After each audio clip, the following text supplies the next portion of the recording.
وزیر اعلیٰ خیبر پختونخوا جناب سہیل خان آفریدی صاحب الیکشن کمیشن آف پاکستان کے روبرو پیش ہوئے. انہیں ایک نوٹس آیا تھا جس میں ان کو اصالتاً پیش ہونے کی ہدایت کی گئی تھی. وزیر اعلیٰ صاحب نے قانون کی اطاعت کی. ہمارے جو بھی تحفظات ہوں الیکشن کے حوالے سے اس ملک میں جو اس وقت فضا ہے، جس طرح سے عوام کے ووٹ کے ساتھ معاملہ کیا جا رہا ہے، ہم اس حوالے سے اپنا بھرپور بیانیہ رکھتے ہیں اور ایک وائٹ پیپر ہری پور کے حوالے سے بھی جلد شائع کریں گے. لیکن ہم کسی کو یہ موقع نہیں دیں گے کہ یہ کہا جائے کہ ہم نے قانون کی اطاعت نہیں کی.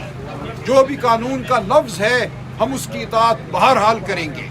قانون کی روح ایک اور چیز ہے. ہم روح کو بھی ٹٹولتے رہیں گے، ڈھونڈتے رہیں گے کہ اس ملک میں قانون کی کوئی روح باقی ہے یا صرف لفظ باقی ہے.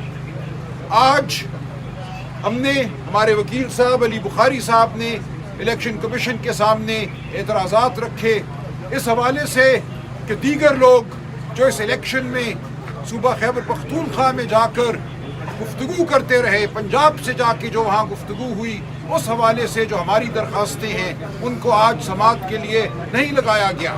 تو ہماری استدعا ہے کہ ہر فریق کے ساتھ ایک قسم کا سلوک ہو. یہ نہیں ہو سکتا کہ وزیر اعلیٰ صاحب کے کسی جملے کو سیاق و سباق سے ہٹ کر اٹھایا جائے اور ان پہ الزام لگا دیا جائے. ہمارا موقف بالکل واضح ہے. وزیر اعلیٰ خیبر پختونخوا نے کسی کو کوئی دھمکی نہیں دی غیر قانونی نوعیت کی. یہ وزیر اعلیٰ کا فرض ہے کہ اپنے صوبے کے افسران کو تنبیہ کریں کہ ان کا کام ہے قانون اور آئین کے مطابق کام کرنا.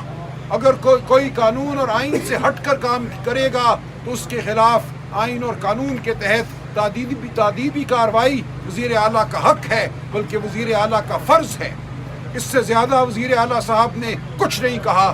ہم اپنا تفصیلی جواب الیکشن کمیشن میں دائر کریں گے اور اس پہ تمام تفصیلات سامنے ہوں گی. لہٰذا جو الزام لگایا گیا ہے وزیر اعلیٰ صاحب پر وہ بالکل بے بنیاد ہے.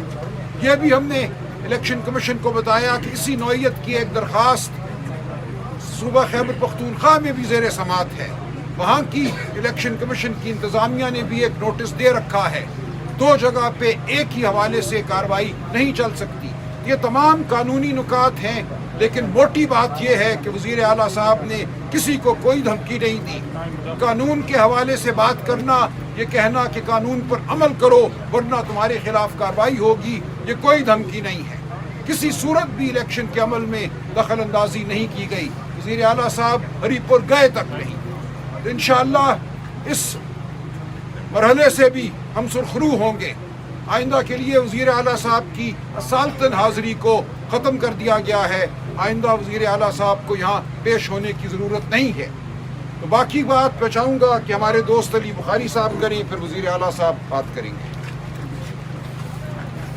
جی بسم اللہ الرحمن الرحیم. تفصیلی بات سلمان اکرم راجہ صاحب کر چکے ہیں اور جو ساری پروسیڈنگز تھی وہ بھی آپ کو بتا چکے ہیں سلمان اکرم راجہ صاحب. اس کے علاوہ ہم نے جو 2 پوائنٹس لیے کہ مینٹینیبلٹی کو پہلے ڈیسائیڈ کریں کہ آیا آپ نے یہ article 218 sub class 3 of constitution آپ نے یہ ٹیک اپ کیا ہے، اور اگر یہی چیز 234 الیکشن ایکٹ کے تحت آر او یا ڈی آر او یا جو ڈی ایم او وہاں پر بنے ہوئے تھے ہری پور کے، انہوں نے ٹیک اپ کر لیے، تو پہلے یہ ڈیسائیڈ کریں گے کون سنے گا. وہاں بھی 28 کی تاریخ رکھی ہوئی ہے انہوں نے فار جواب. اور تو دوسری چیز ہم نے ان سے کہی کہ ہماری اپلیکیشن جو وہاں پر اور کینڈیڈیٹس تھے، جو سو کالڈ ریٹرن کینڈیڈیٹ جس کو بنایا گیا اس کے خلاف آئی ہوئی ہیں، جس کے اندر یو ایس پی پنجاب کی وزیر اعلیٰ، ان کے ہسبینڈ کے بہت زیادہ تقاریر اور ان کے جتنے بھی باقی سارے جو لوازمات انہوں نے وہاں پر کیے ان کی تفصیل بھی دی گئی، جس کے اوپر انہوں نے نیکسٹ ڈیٹ ہمیں دی. اور اب ہم نے مینٹینیبلٹی اور رپلائی بہت سبمٹ کرنے ہیں. ساتھ انہوں نے سی ایم صاحب کی ایگزامشن جو ہے اس کو بھی مستثنا قرار دے دی گئی. Thank you. جی وزیر اعلیٰ صاحب. بسم اللہ الرحمن الرحیم. ایاک نعبد و ایاک نستعین. تمام ٹیکنیکل اور قانونی باتیں ہمارے وکلاء نے کی.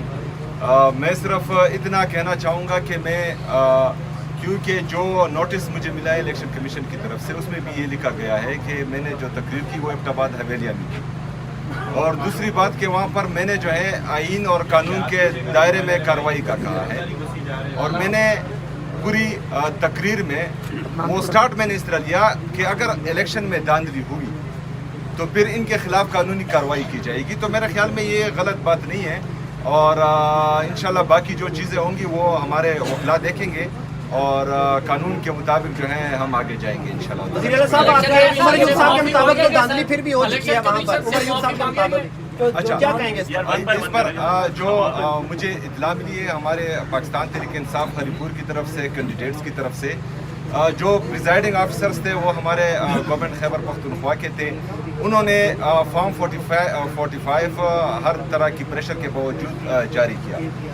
آر او جو ہے چونکہ وہ الیکشن کمیشن کی طرف سے تھا, اور وہاں پر جو آر او آفس کے اندر سیکیورٹی تھی وہ بھی فیڈرل گورنمنٹ کے ادارے تھے. تو انشاءاللہ میں نے سلمان اکرم راجہ صاحب کو بھی بول دیا ہے کہ وہ ایک کمیٹی بنائے پی ٹی آئی کی, اور وہ مجھے رپورٹ کرے کہ کہاں کہاں پر جو ہے صوبائی حکومت کی طرف سے اگر فرض کریں, کیونکہ مجھے تو رپورٹ نہیں ہوا, اگر فرض کرے رپورٹ ہوتا بھی ہے نیچے کی طرف سے تو ان کے خلاف جو ہے قانونی کارروائی کی جائے گی. الیکشن کمیشن پہ تنقید کرتے رہے, آج آپ الیکشن کمیشن کے سامنے پیش ہوئے, تو کیا آپ کو امید ہے کہ آپ کو یہاں سے انصاف ملے گا, امید لے کے ہیں یا صرف فارمیلٹی کے لیے؟ دیکھیں, پاکستان تحریک انصاف ہمیشہ سے جو ہے پالیسیز پر تنقید کرتے ہیں. الیکشن کمیشن ہو یا کوئی اور ادارہ ہو, وہ سب ہمارے لیے جو ہے قابل احترام ہے اور ہم ان کا احترام کرتے ہیں.